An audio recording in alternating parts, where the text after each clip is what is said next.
very nice though. I've got a candle on. Oh, So it was our date. It was a date. So just set the mood.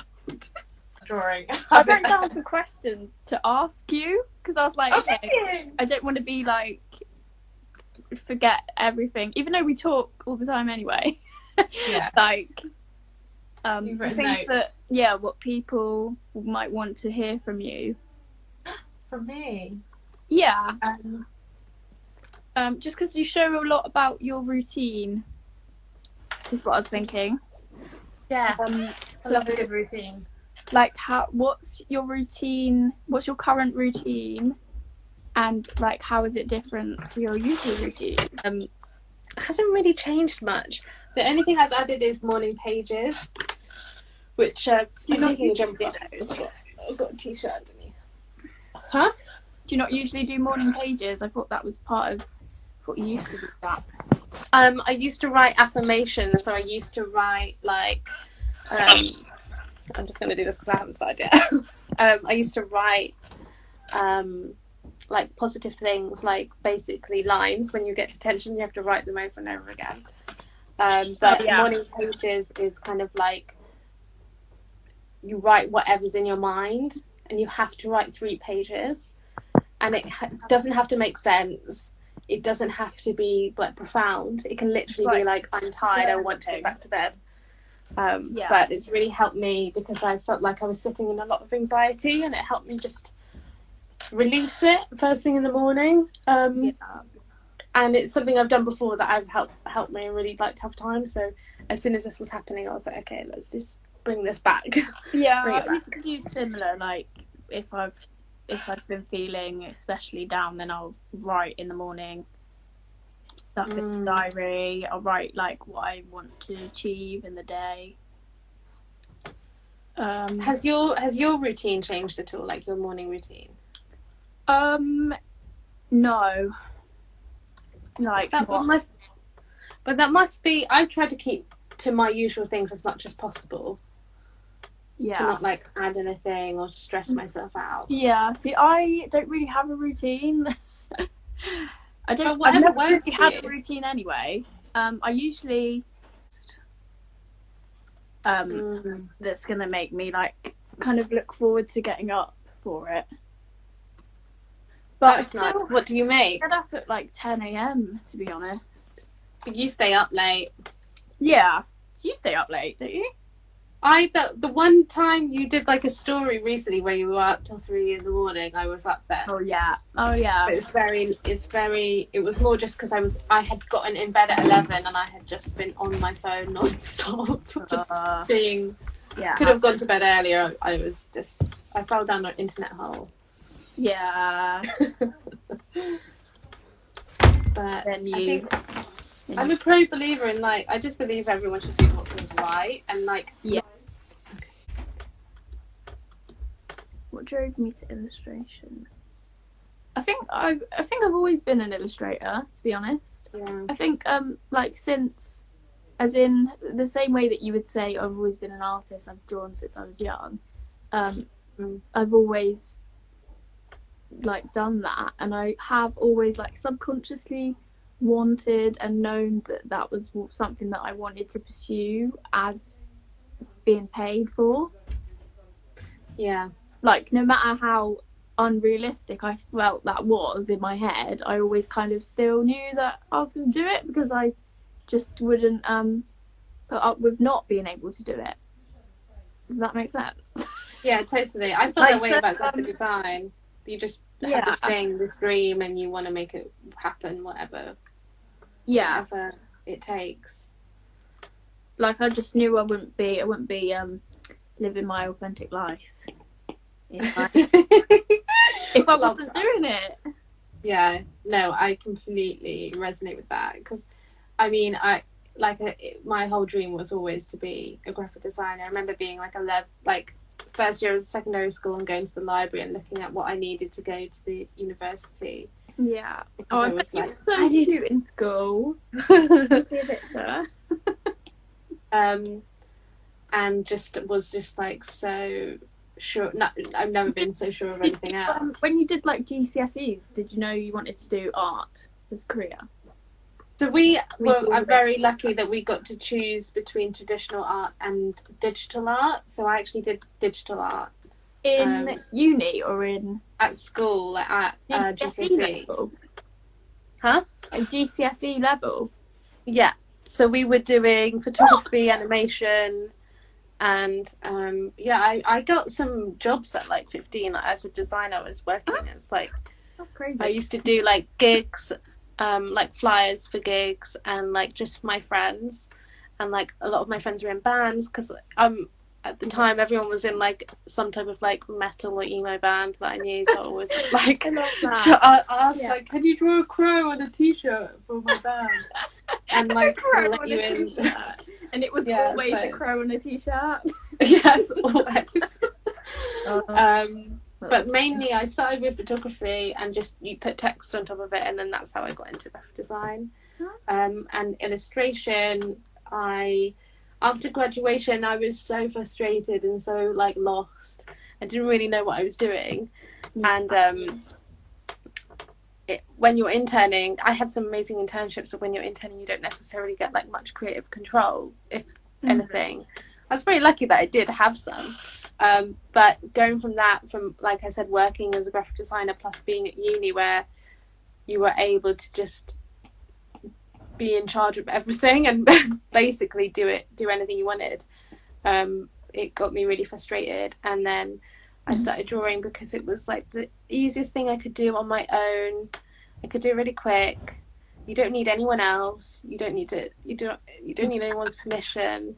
Whereas with like, I don't know, making a whole graphic design project, whether that's packaging or like a notebook or something, you need a bit more like stuff. Drawing was just something that was so easy to like just do with little means. And I also used it as a therapy during that time when I was really lost. We've got another question. Lovely. I'm currently studying graphic design and illustration, but struggle with the amount of work you have to do. Have any advice? It's a really great question, because I remember when I was at uni, people used to ask this. There's two things that come to mind. The first thing is just be really great at organization. I know that that's a really hard thing to learn, and we're creatives, we're not really taught to value that, but just whatever it takes, whether that's like a calendar, a notebook, a bullet journal, just experiment, get really good at being time efficient. And there's a reason why the course is structured with having, our course was so many modules. A lot of the time we were doing 3 projects at one time. There's a reason why the course is structured like that, is because when you're working really often, you're going to be doing loads of things all at once. And so try and take the fact that, I guess, that maybe that's one of your weaknesses, try and be like, okay, curious about that, and then try and accept it, but also work through it, whether that's starting with getting, a really good calendar, a really good like being efficient with organization, which is something that anyone can learn.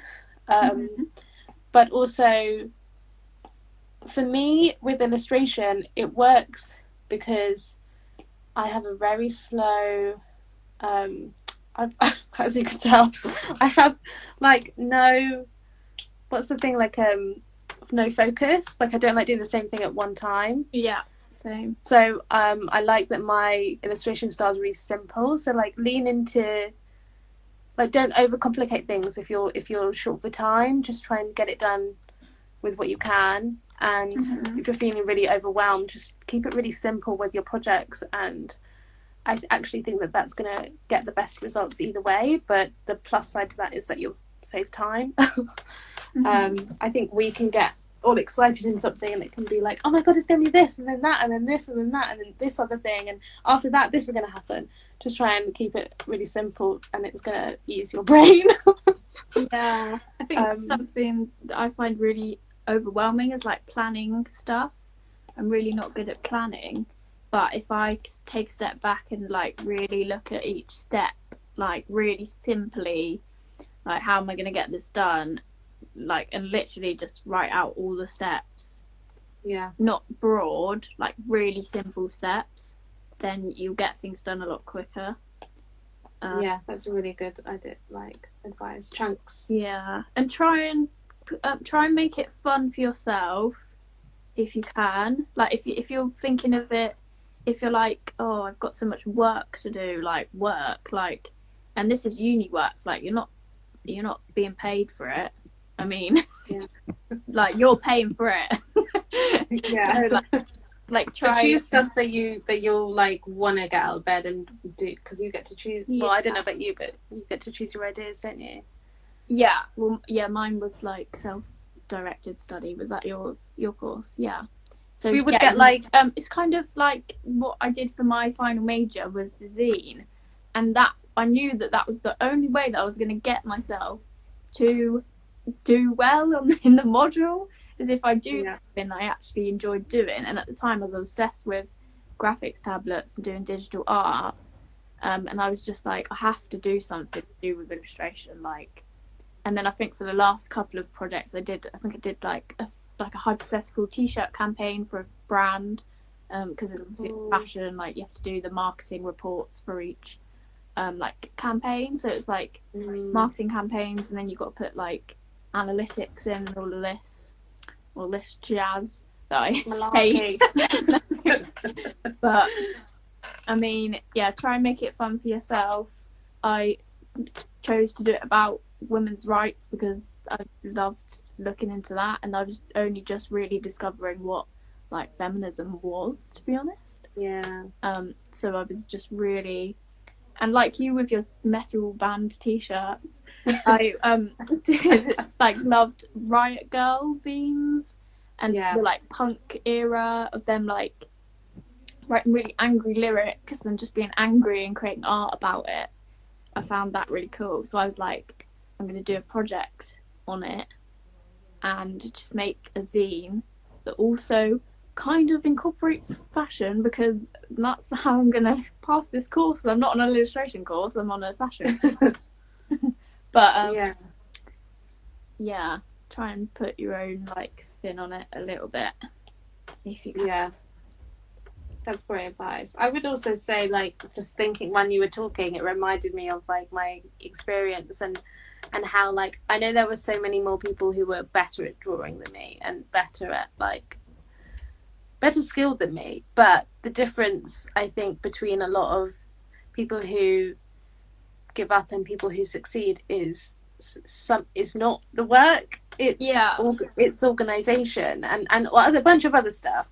But I think it's not something we're taught. We never have a lecture about like, this is how you plan your Google Calendar. Yeah, I wish we had that.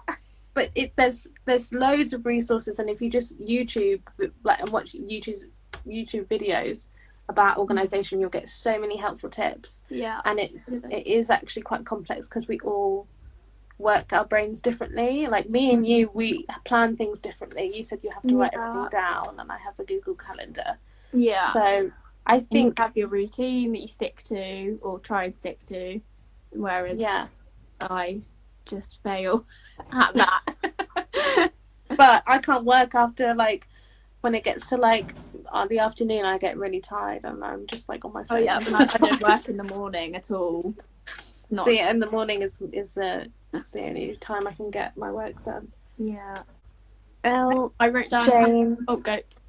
L. Jane Power has said, any advice on how to develop your style? I find it hard to narrow all my ideas and styles I love. Ooh. The first thing that comes up with them. Huh? What was I going to say? My friend. Oh.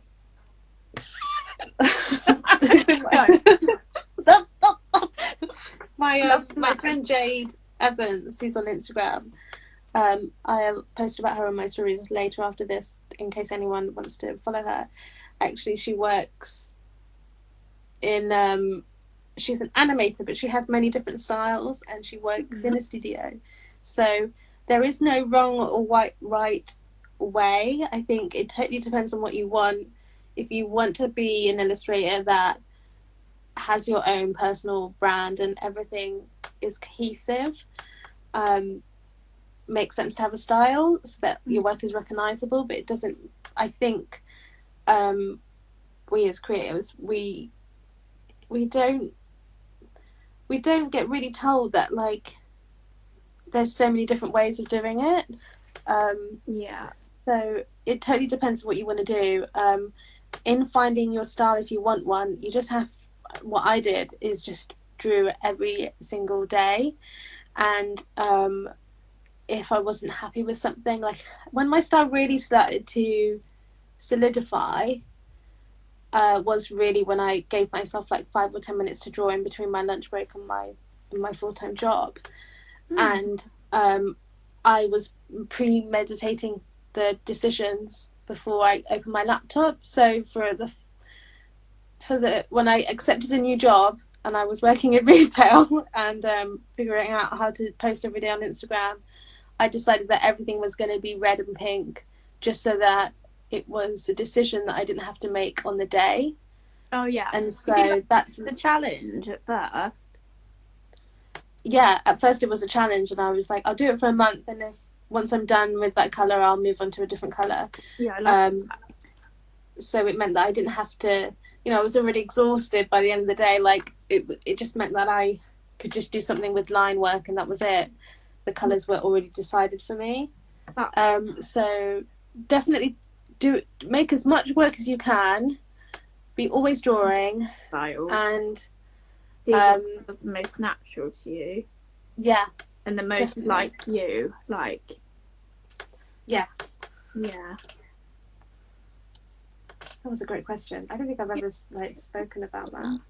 Yeah, mine was kind of similar. Like I just used to do pencil drawings all the time. But then I just discovered digital drawing and I just like fell in love with it really. And I was like, I now don't have any patience to do drawings.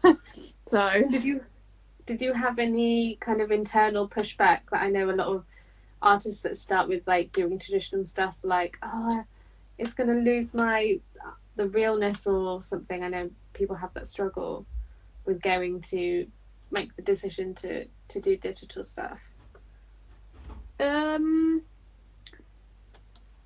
Not really, because my pencil drawing stuff is so different, like completely different, and I still do it now, but for fun. And I think that was where the difference was that I could kind of see that digital illustration was like where, for me, like I could see the commercial side in it, and it was something that digital artwork just felt right to share on social media as well. So it was like, okay, this can be shared on social media, it's really like diverse, it can be used on different platforms. And then when people started to like approach me for doing like commissions for like, obviously digital artwork can work on anything, so like music, there's a lot of different like avenues, industries that you can use digital design for. Yeah. And then like for the style, like I used to just like trace from my own pictures, like, and use like black lines, and that just never went away. I just obviously like doing black lines. That's lovely. Yeah, and then I think my style does like change all the time, really. Me too. Yeah, like it's always digital that I do for work, but I have recently like changed up like the style of the gifts I've been doing, is a bit different, is a whole nother style. And then like before that I went through like a bit of a pastel-y phase, and then because like in the summer I'll be in a pastel mood, and then like now I'm in like 90s colours mood, and like sunshine and like vibes, music vibes. Like totally. It depends on my mood. So that's the SAD. In the winter I'll be like black. No. Metal crow on a t-shirt. You're never gonna let that go. Oh, great. Let's see if I can find it. That when you're finding your style, don't be like, I have to find a style and stick with that forever, because I felt that. And you're allowed to grow and change your mind and develop. And I think focus more on like the work and what you're trying to say. I think if you're struggling with your style, because if you're saying something that matters to you or is important in some way to you, it will keep you going. If you're still like unhappy with the style, or if you feel like the style isn't there, because that's what I think kept me motivated and kept me going when I was figuring out my style. Was like, I'm saying something important. Or being vulnerable, or making something for your friends to make them smile or make them laugh, and try and find the, I guess, motivation and focus on the other thing, and then the style will come in its own time. Because it just takes time. It's frustrating, I guess, like if you're like, oh, I just feel like I don't have a style, and I feel like I still get that like every year. Do you get that? Every year I have like if I'm like not in a good mood, I'll look back at my work and I'll think, oh no, I haven't got like one thing that I'm doing too many different things. There's nothing, like I don't do products, I don't do like t-shirts and like items for people to buy, and sometimes people will be like, why don't you do t-shirts? And then I'll be like, I don't know, why don't you do t-shirts? You've got enough time to do anything you want. I don't want to do products, and it's not something that I'm passionate about. Like, you have to want to do a shop because there's customer services involved in it. Yeah, exactly that as well. But I've never been wanted to do stuff for people to buy. But then sometimes I do have a rethink, and I'm like, should I be doing that? Yeah. Do you draw on pen and paper before going into digital, or do you go straight into digital when you're drawing? You have a sketchbook or something? Yes, so I have a sketchbook. Like I have a lot of sketchbooks, but if I'm doing like recently I did some gifts for someone that does nails, so I wanted hands doing things. Love that. So I would draw a really rough sketch of a hand doing something. Oh, that's cool. And then if it goes well on paper, then I will take a picture of it and put it into Procreate and draw around it. Yeah. Like, I mean, if I really can't draw it, then sometimes I will look for like a stock image of a hand. Yeah, I do that. Or I take a photo of my hand. There's loads of weird positions of my hand. I did that as well. I think I took a picture of it and drew around it on my iPad. So I didn't actually do the sketching of that. But I do the sketch of like ideas, not necessarily. There's loads of. Oh, sorry. Art. I said sorry to my door. Sorry. Didn't mean it. Why? Are you okay? Are you okay? I have loads of photos on my phone, like recently of this, or like of this. Or, like, I struggle with like the hands here, right, and the arms here, and then like all this, what's going, like the lines here. I struggle with that, so I always take photos of like. Oh, I love that. That's cute. Yeah, no, it's handy, isn't it? Handy what photography can do. Okay, this is what I've done. I mean, it's not anything because it's I wasn't really thinking. We'll have none of that here. We'll have none of that under, what's the word?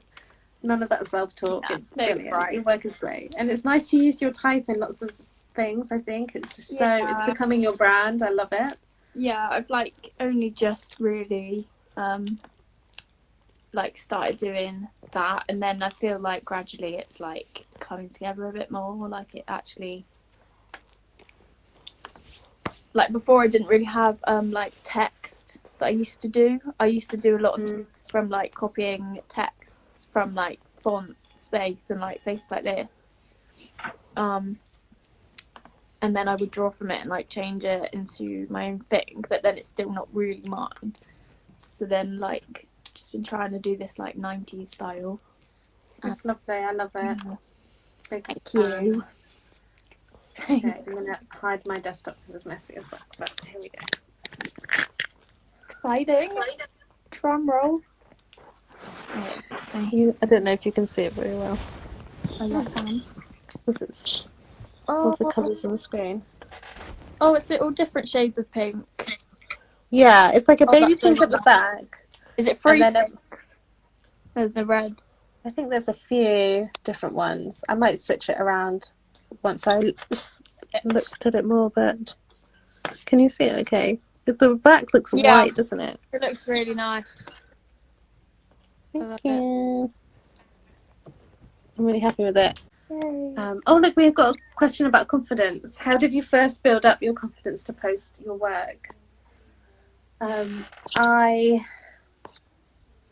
had no followers, so I didn't have that worry of like everyone's looking at me. Yeah, I you guess don't I did. It care was more then. people I knew. It was more people I knew in real life, and I was on my way to therapy, and I was just so done with not talking about what was going on in my mind. So I was drawing like what I was learning in therapy, so stuff about self-love and stuff. And I think because I had that frustration of like no one's talking about the stuff I'm dealing with, yeah, I know so many people who were struggling with it, Yeah. that I was just like, oh, I'll just post about it. And like it was a way of me communicating my mental health in like a way that didn't feel that serious, didn't feel like everyone has to sit down, we have to have this chat, or like family meeting or whatever. It just felt really like the right way for me to talk about it, that it felt safe because it was drawing, and it's never like aggressive or blaming anyone or any of that. That's complex stuff that can be when you talk about mental health with like family or loved ones, or make people uncomfortable. So that's why I did it. I didn't feel confident. It took me a long time to feel confident, but I just felt like I was just so sick of no one talking about mental health and Yeah. periods and stuff. How about you? I don't know really. Wait, what's the question exactly? How do you build up the confidence? How did you build To up? post your Okay. work, I imagine online, to post about your work online. Because you said that you always felt like an artist, you've always felt like an illustrator.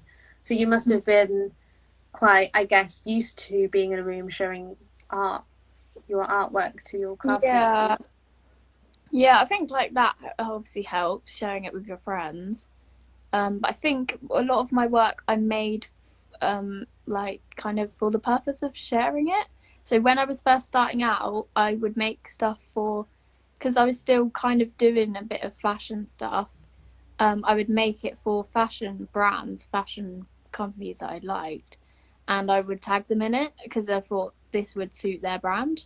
So I was kind of coming at it in a business, like a branding, like a brand kind of way, that I was like, okay, I'm making it for them, a lot of it. That, and then Yeah, it was only probably the year after that that I started making more stuff that I was sharing that was just for myself. Whereas before it was all things that I was sharing because they were for to be shared. If that yeah. makes sense. Well, you said that Um, you thought about the end in mind, so yeah. I think that makes total sense, that you'd be making, like, you'd find confidence in posting it because it had that intention of being shared. I guess with my stuff it was like, do I talk about this? Oh. Yeah, for you, um, I guess it sounds like it's more of a like a kind of therapy to like let it free in a sharing way because you know that there are other people going through the same things and you want to let it to be relatable, which is the yeah, thing. Like, obviously, people are gonna see it and think, "I wish that existed before," because now there's an artwork that puts my feelings into a picture.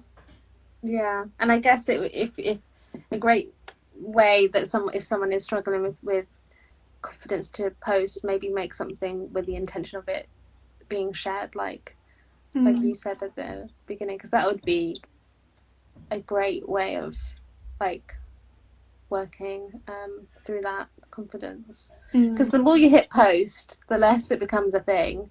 for me. It's very rare now that I feel uncomfortable about. I felt very uncomfortable posting that TikTok because I was like, this is my illustration. Like, what is, like, people won't care. Like, there's gonna be people who will be like, oh, you're such a terrible Wait, which TikToker. one? Like, Are you what? dancing? Yeah, I Oh, felt so nervous about posting that. I was like, this is off-brand for me. People don't want to see this. Completely not. Your brand is Yeah. you at the end of the day. It's things that you stand up for, and it's like if your artwork is trying to make people joyful or talk about issues, then why not share a video of you dancing? You're also it's the same. I don't know. Right. Maybe I'm just nosy, but I love seeing artists behind their work. Yeah, that's definitely when I was doing my 2020 goals, when I was thinking about like things that I was unhappy, times when I was unhappy on Instagram was when I felt like I was being a professional rather than me. Like there was this gap, and so this year I've definitely made the decision to be a bit more like, if stuff makes me happy, I'll post it regardless of whether it's post whatever's like authentic to you, and share whatever's authentic to you, because no one wants to, like, obviously a lot of artists, I think I've said this in my podcast recently, I'm probably just repeating things I've said a million times. It was a great podcast.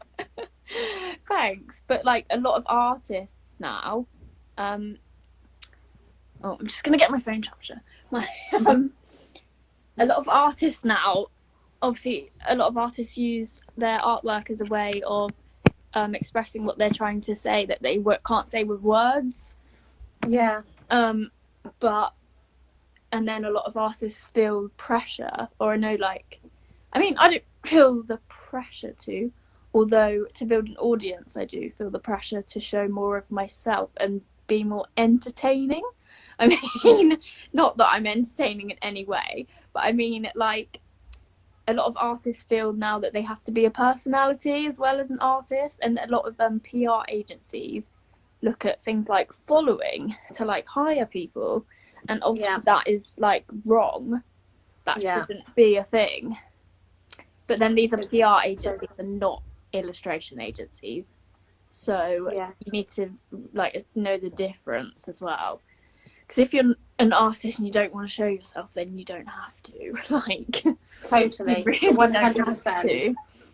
Yeah, I completely. And I remember hearing you say that on the podcast, and I was like, that is such a great way of describing it of a personality, because some people say to me like, oh, they love seeing the artist behind the work, and like, yeah, a lot of people do, but a lot of people are not personalities behind the work. Like, we're not there for entertainment. We're not influencers.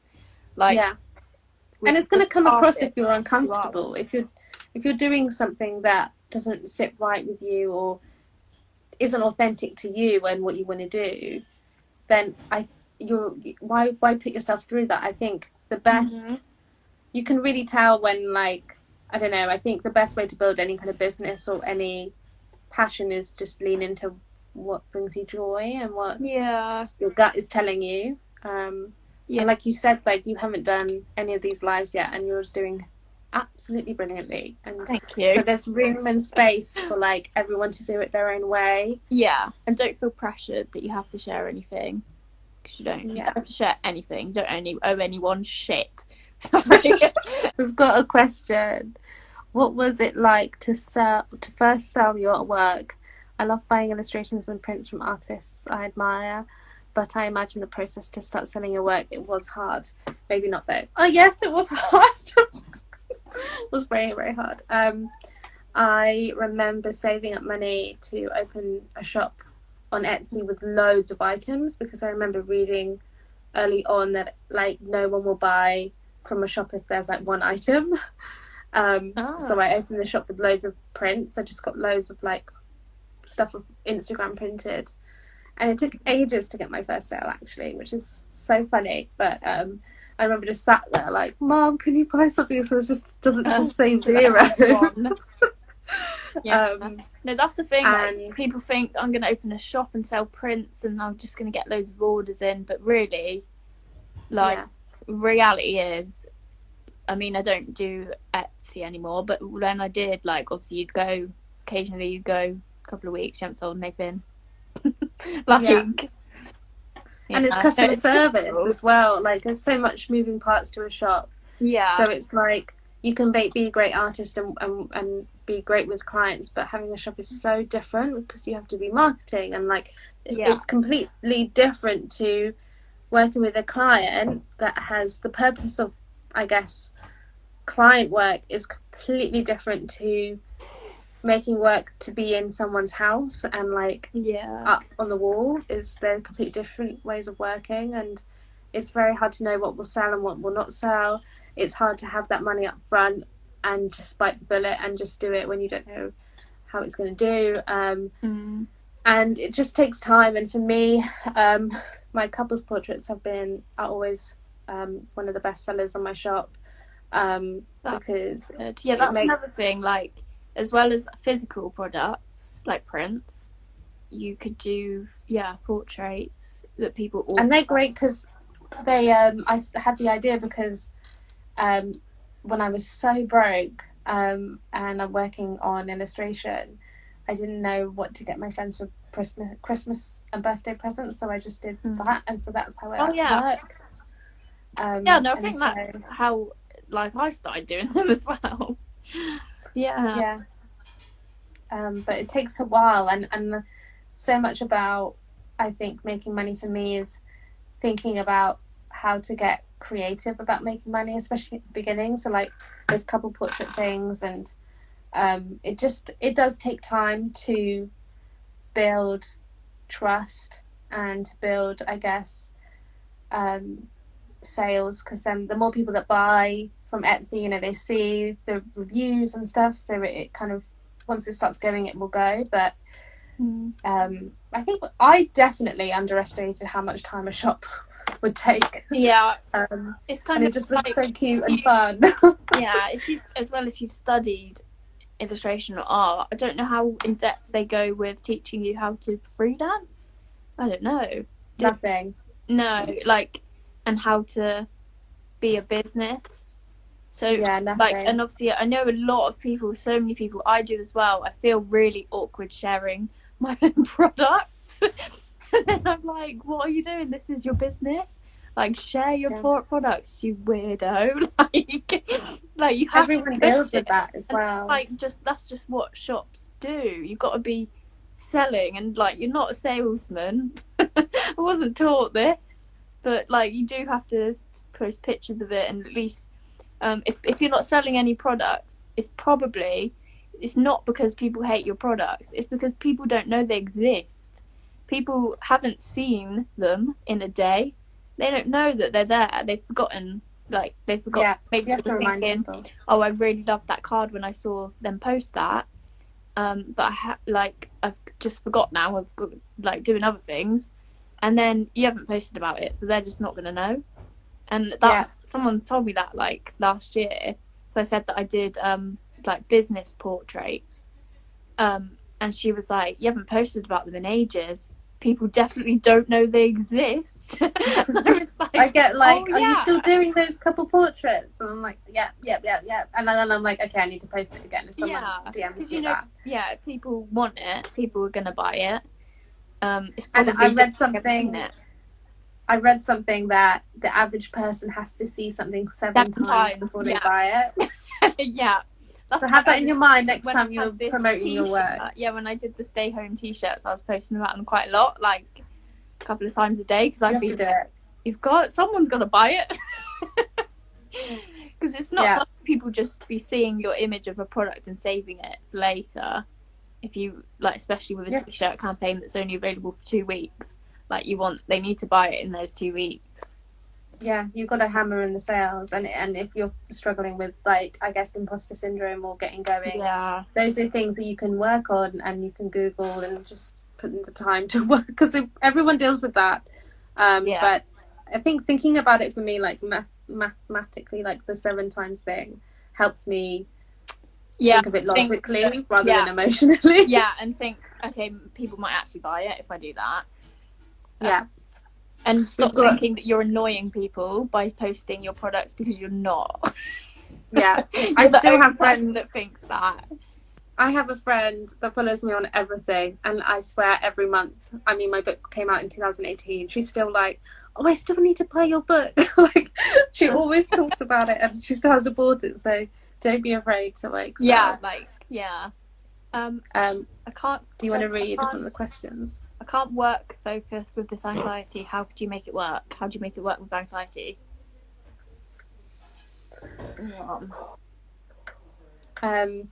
Do you want to go first? Should I go? Yeah. So we both talked about the gym, didn't we? When we were together last. So I had really bad anxiety last year. I think I hadn't had it that bad in a long time, and like depression that comes with it. Well, not necessarily, but it did. Best of both worlds. But I think I discovered that it was like hormonal in the end. But there was a few things that I started doing that helped. Which was, what was I doing? Kind of. So I'd had a lot of friends in illustration, or from like made friends from events, but I'd not really necessarily met with them that much outside of work or outside of meeting up for a day of work or meeting up at events and stuff. And I started to see them, like, ask what they were doing on the weekends and seeing them in the evenings a bit more. And like finding a group of people that I felt really isolated because I had weird working hours because I was self-employed, and then I worked weekends. I was like, all my friends working during the week. I prefer to work in the evenings sometimes. I just felt like I was the only person working at that time. So, and I wasn't doing what my friends were doing. And it was just like, I just felt really alone with that. Yeah. And yeah, finding a workspace if you can. So like, obviously at the moment, working at home is not ideal. Luckily, like last year when I was working from home a lot, it did really affect me. I wasn't getting out, wasn't speaking to anyone in the day. I wasn't even like now, because everyone's talking about it so much, working from home. There's a lot of advice around it, and things like people are recommending like to ring your friends all the time and speak to people over the phone. But which obviously I'm doing a lot of now, but at the time last year I didn't really think of that.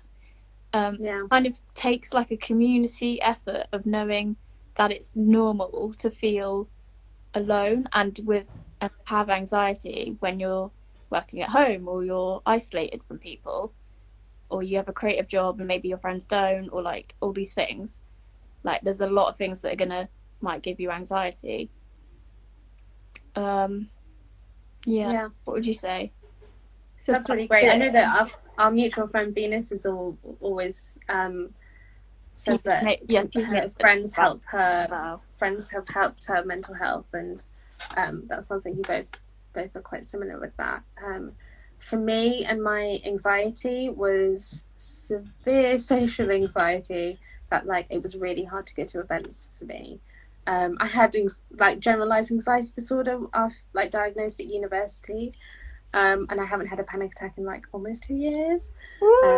But so like just know that you can. I mean, no matter how. I mean, I was in the hospital for it when I was at uni. It was bad. And I never thought I was ever gonna live a normal life. I never thought I could eat again because I just had constant diarrhea, and it was really not fun. And I generally didn't know how I was going to live a normal life.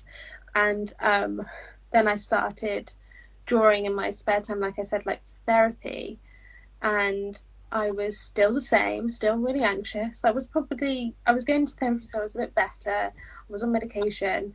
But then I started getting offered to come to events for illustration and like being part of exhibitions and just having these opportunities. Kind of like I worked hard with them because I worked like to build the portfolio that I had, but it was terrifying to do it. And for me, working alone in my bedroom was like my safe space, and doing the other stuff outside it was really the worst thing for my anxiety. So I just took it every step at a time.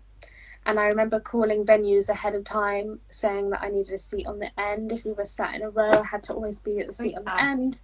This is a really good idea. Tell myself that it was comfortable for you. Yeah, and calling the venues ahead of time made me feel like, because they were obviously like, oh my god, yes, if there's anything else we could do. And many times I've been to events where they'll save me a seat and they'll have my name, so I'll go to the event. I might not have known anyone, but I knew the I had to go to this special desk and say my name, and they were like, oh my god, Natalie, thanks so much, we've got your seat, it's here, let us know if you know. And having that safety, that knowing that someone was, I guess, looking out for me, was really, really helped. But it was terrifying, and it just don't be afraid to talk about it, don't be afraid to like do what you need to do. So for me, that was calling people up in advance, because I felt like people were going to see me as like, I don't know, like, why are you making such a big deal or whatever, you know, how you have this internal monologue. Yeah, you think that that's going to happen, but more often than not, people will be accommodating and people will understand. And a lot of the time, if they don't want to understand, if they were just not understanding with you, then they probably just haven't had a bad day and they want to take it out on someone then.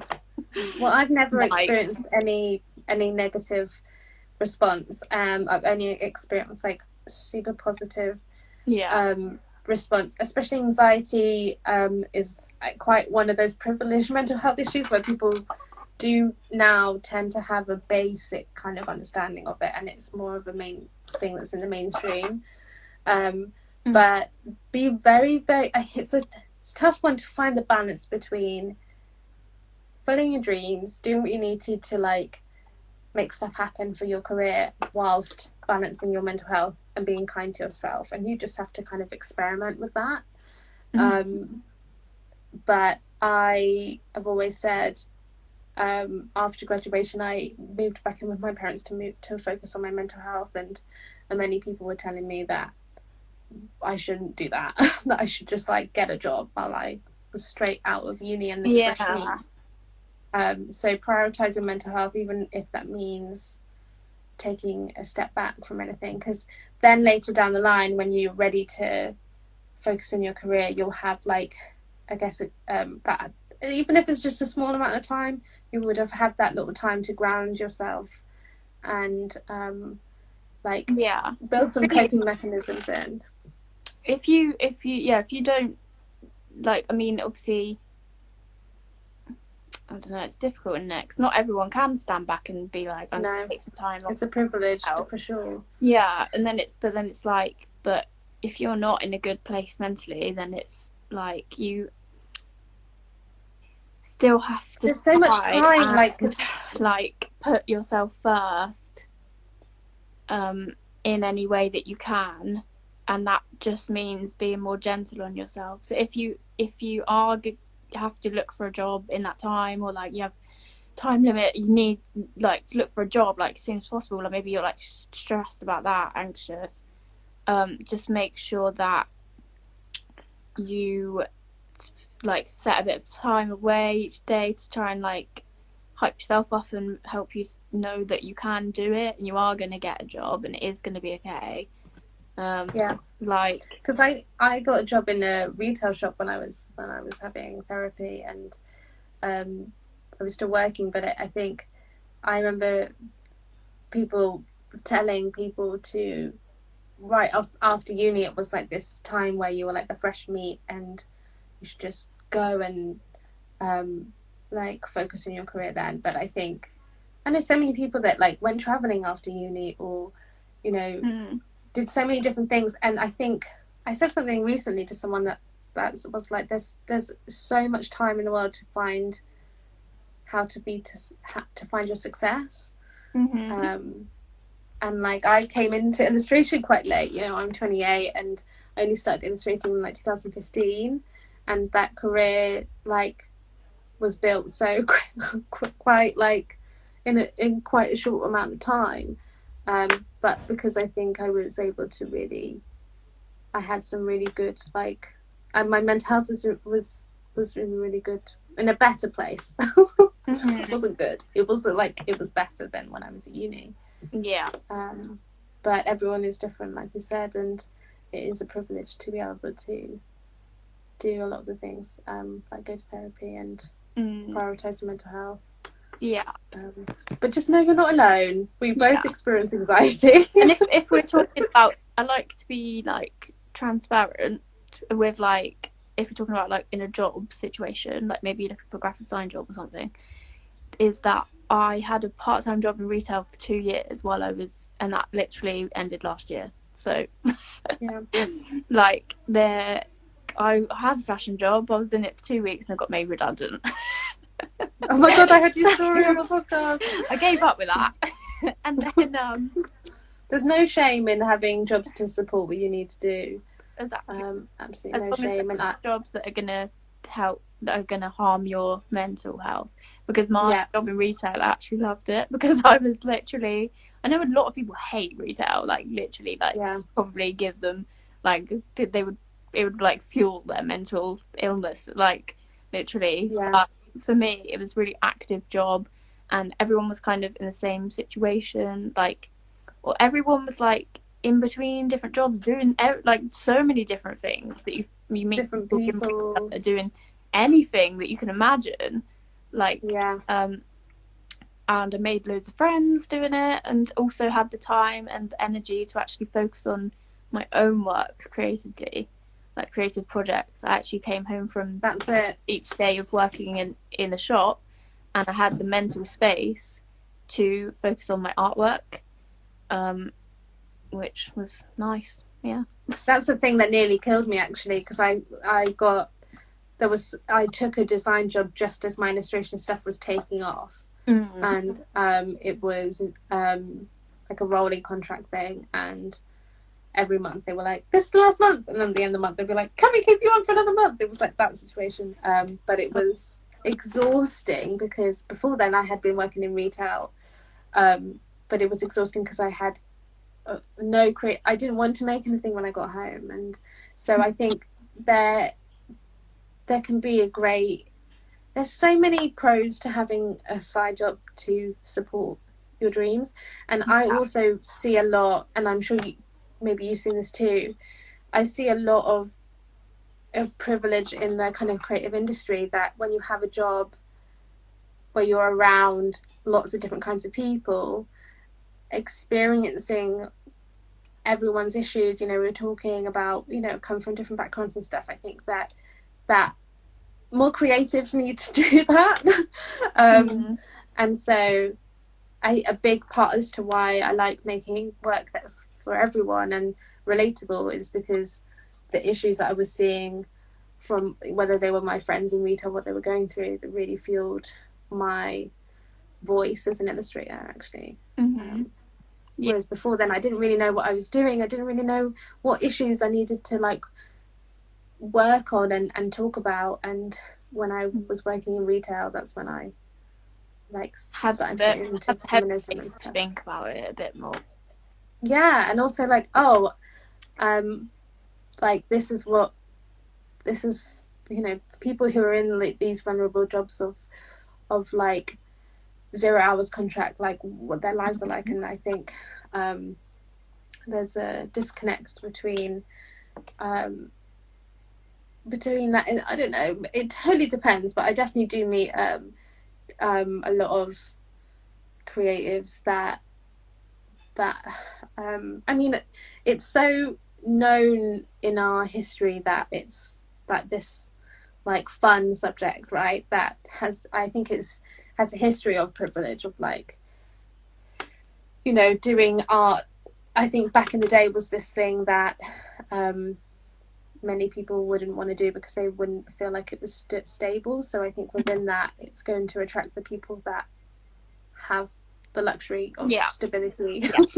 That's like, I think I'm getting too tired now. I feel like I'm just rambling. No, you're not. Okay, great. Answered all the questions anyway. Yeah. Well, we've been on live for ages. I feel like it's just flown by. But yeah, I do need to I think it's going to end any minute now. So maybe we should call it. 2 whole hours. All right. Wow. We can talk and talk. I missed you so much. It's so nice to speak to you. For anyone that doesn't know, Natalie was going to move into my house and then couldn't. It's going to happen. It will happen. It will happen. When I don't even want to make plans. I'm so like when this will all be over. But yeah, I'm definitely moving out at some point. Who knows when this Corona thing will end? Oh, someone asked. Let's end on this one. How did you two become friends? Oh, that's cute, isn't it? So cute. I think I met you at events before, like a couple of them with like Emma Galcal events, and didn't I? And then I didn't really know you then. We talked at the TLC event online before that. But yeah, we did speak before. Yeah. You helped me with my pricing stuff for yes. Yeah. Yeah, that was like the first time we spoke. Yeah. Yeah, that's another story. That's another time. Yeah, no, I think we've definitely been DMing. I've loved your work. Thought you were great. And then when we spoke about I was just like businessy stuff, I felt you really helped with my pricing kit together.